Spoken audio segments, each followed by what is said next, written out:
I can't sleep anymore. My husband was always worried about his appearance, always fixing up his hair, making sure his clothes weren't crumpled, cleaning up his shoes to get rid of any dirt or dust. His dirty blonde hair was always perfectly coiffed, his salt and pepper beard always brushed, his teeth always whitened to that weird, uncanny valley shade of white. His beautiful, icy blue eyes were my favourite part about him, though. They really could pierce through the darkness in the best way possible. My husband wanted to try this brand new miracle drug. Get rid of wrinkles in as little as 3 days, those commercials peddled. It was supposed to be a way to de-age yourself several years back. I told him he was perfect the way he was. He didn't need to get rid of his worry lines that creased his forehead. His hair hadn't even thinned, but he claimed that he wanted his old hair back. We had ordered these little pink pills from a really sketchy website. You know, the ones that looked like you needed to check your bank activity to make sure you didn't just hand over your life savings to some lowlife that was going to hack you. They had arrived within the day. The package came in a cardboard box, our address listed on the shipping label. "Darling, there's no return address, is there?" I asked. "What if we need to return them?" "Don't be silly, honey, they're going to work. For the price of these bastards, I'm going to make sure that they do," he reassured me. My husband, though, he's very impatient. Even waiting as little as 3 days seemed to be as if he was waiting for a garden to grow. The first day I noticed that the little grey hairs that speckled his beard had started to go away. Where there was a solid handful the day before, there was only 1 or 2 remaining. The second day, the little laugh lines he had grown from all of our years of being happy and making memories started to fade. They weren't all the way gone, sure, but they were fading. It had honestly made me quite sad. I loved those little perfect imperfections. It showed me that we had lived a nice, happy life. By the 3rd day, he was growing impatient, as he normally does. "Honey, what do you think would happen if I just took all of them at once?" he had asked me. "Probably nothing good, darling. You could overdose," I told him. "But what if I can get the look I want sooner? These things are fucking expensive, and I think they should work sooner than this. It doesn't even feel like it's working." "You're being ridiculous, darling. I can see it working from here," I spat. "Not soon enough." The 4th day. I wish I had watched him closer. It was the weekend for us. We had planned to run errands together. Groceries, picking up odds and ends, what have you. I was sipping my cup of coffee in the dining room, waiting for him to preen his hair. Then I heard the glass breaking and him screaming. Running into the bathroom, scared out of my mind. I can't get that image out of my head. The empty pill bottle on the counter, the blood spattering the sink, the shattered mirror. His feet. They were flat, like the bones and the muscle mass completely eviscerated. It was slowly working its way up his legs rolling up like an empty tube of toothpaste.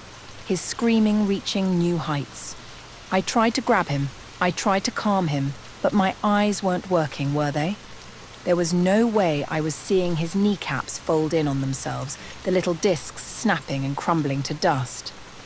He was on the floor now, watching the invisible wood chipper destroying everything under his skin. He was yelling for me to make it stop. I don't know why I didn't call 911 right then. Maybe because I thought it was just a bad dream. How could this possibly be real? His thighs and pelvis was next. The strongest bones in the human body, his normally strong thighs. Gone. I don't remember running out of the bathroom. I do remember his gargled screams. He was choking on his own blood. I know that much. There was so much blood everywhere. I finally got enough courage to call the police, trying to not scream at the operator who was just trying to do her job, that my husband was being destroyed from the inside, that he took these mystery pills from this shady-ass website. "Have you taken any of these pills, Mom?" she asked too calmly. "No, I didn't take any of those freaking pills," I screamed at her. "Okay, how many did your husband take?" God, she was infuriatingly calm. "I don't know, like 25? Please just get to my house and help us." "Mom, do you know where you got the pills from?" she asked. The screams stopped abruptly, like the ash finally ripped his vocal cords out. The silence was deafening. Dropping the phone, I dared to take a look into the bathroom. God, I wish I hadn't. My husband was nothing more than a skin suit left on the bathroom floor. His skin floppy and perfect. Not a single blemish in sight. Even the blood was gone. The empty holes where his beautiful eyes used to sit were an open, gaping maw, showing the sinew and connective tissue on the inside of where his skull should be. His mouth still open as if he was shocked. A knock on the door jolted me out of my daze. "Hello, this is the police. Open up," a voice rang out from the front door. "Thank God," I whispered to myself. I opened the door to 2 police officers, their hands on their hips reaching for their guns, as if I was some mad woman who was a danger to society. He's in the bathroom. I think he's dead. Please, help me," I choked out. The 2 officers looked at each other and brushed past me down to the bathroom. I couldn't bring myself to look. "Ma'am, is this the only bathroom?" I heard one of them ask. "Yes. Why?" I replied. "There's nothing in here," he replied, almost with a sense of pity. My blood was cold, starting from my toes to the top of my head. The static that raised the goosebumps on my skin was palpable. There's no way he was just there. Slowly creeping to the bathroom to dare to take a peek. There was nothing. The officers looking at each other like I was some mad woman who had gone off the deep end. "He was just here," I repeated over and over again as they headed to the front door. One of them left a card to a local hospital, as if I was crazy. I sat down on the couch that night, truly at a loss of what to do. My husband of 8 years was gone.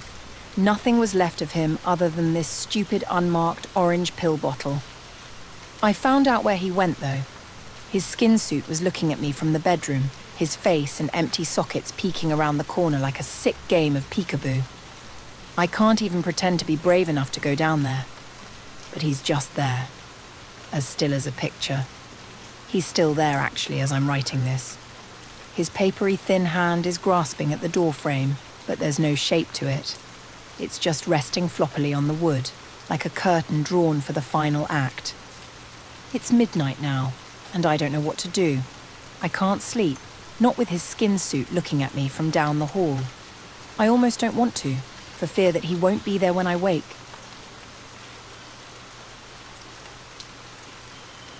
It's been days. I haven't been able to sleep much. My body is actually making me do a series of micro-sleeps that leave me woozy each time I blink 5 or 6 minutes pass. It's enough for that thing using my husband's likeness to slither down the hallway slowly. Each time I regain consciousness, he slowly inches forward. Towards what, I'm unsure of. Either me or the pill bottle or the front door to escape into the night. Stay awake. The credit card company was absolutely no help.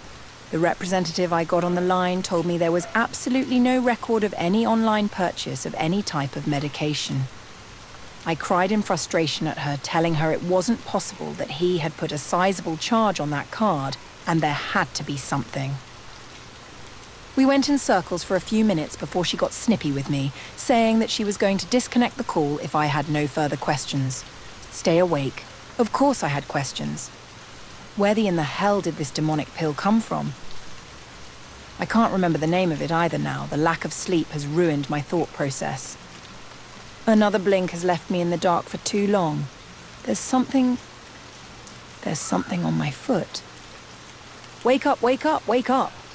I woke up with him unhinging his mouth and trying to inhale me whole. My foot was already in his mouth, trying to take me into the void. His flimsy skin stretchy and pliable, trying to grip my leg by wrapping his wrapping paper arms around and tying them into a crude knot. I kicked and screamed and fought and was able to get the knot untied. I could hear him release what I think was a yell of anger. It came out more like a puff of air, whistling from the holes in his body. I was able to run into my bedroom and lock the door behind me. Thank God my phone was in my pocket. The police aren't going to be any help. They already proved that much. They think I deserve to be in the damn loony bin. But at least I can get something out there in case something happens to me. Some type of recording, and maybe it might get taken seriously here. He was trying to stuff himself under the gap in the door. I could see his fingers wiggling like seaweed, trying to get a grip on the particle board. God, it was like watching someone push a towel under the door, trying to keep a flood from ravishing their house. A towel, fabric. I laughed, giggled even. The lack of sleep was truly getting to me. My husband was reduced to a freaking pile of skin cloth. I laughed to myself, huddled in the fetal position, rocking back and forth on my bed. I almost couldn't stop myself. I alternated between laughing and crying, thinking of my husband trying to get in the bedroom through the door gap. Then I had the most brilliant idea I've had in a long time. I used to be a seamstress. I would make these beautiful dresses for brides and birthdays, cosplays for Comic Cons, or even repair what clothes we did have. I had all the supplies I would ever need, bought by my husband.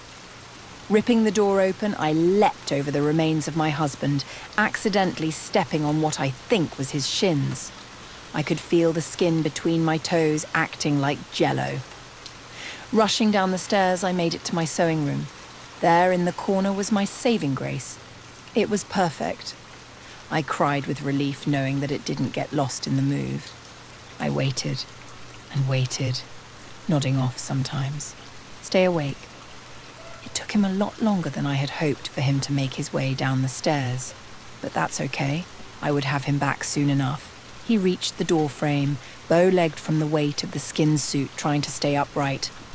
I guess he got tired of slithering. I grasped his face in my hands. He was still wheezing that whistling sound from his facial orifices. Shh, my love. I have an idea, I whispered to him. It took me all day and all night to wrangle him onto the mannequin, but I did it. Thank the old gods anew that his skin was so pliable and rubbery. Staples in all the right parts of the skin into the cloth made it so he couldn't go anywhere easily. Nailing down the skin to the cloth was easier in some places. His feet looked as though they could start tapping to a tune. I ended up using staples and thread for his knees. The thread pulled taut to make his knee dimples, the staples on the backs of them to hold them down. I used skirt hoop wire and Scotch tape to mold his fingers around the nub of the mannequin hands. They could bend and move and hold my hand just like they used to. His smile, though, held with fabric glue, was my favorite. I could use the glue to make wrinkles in his face again, mimicking those laugh lines I was so sad to see leave. I used teddy bear safety eyes in that icy blue and glued them into his eye holes. They were plastic and a little too small, but they worked for the idea I had. Maybe I can go to the craft store and get more lifelike ones. I need sleep, though. So I put the mannequin body in bed with me and wrapped his makeshift arms around myself. The whistling coming from his face almost sounds like his snores. It's just like things used to be. My husband is back, and he's perfect.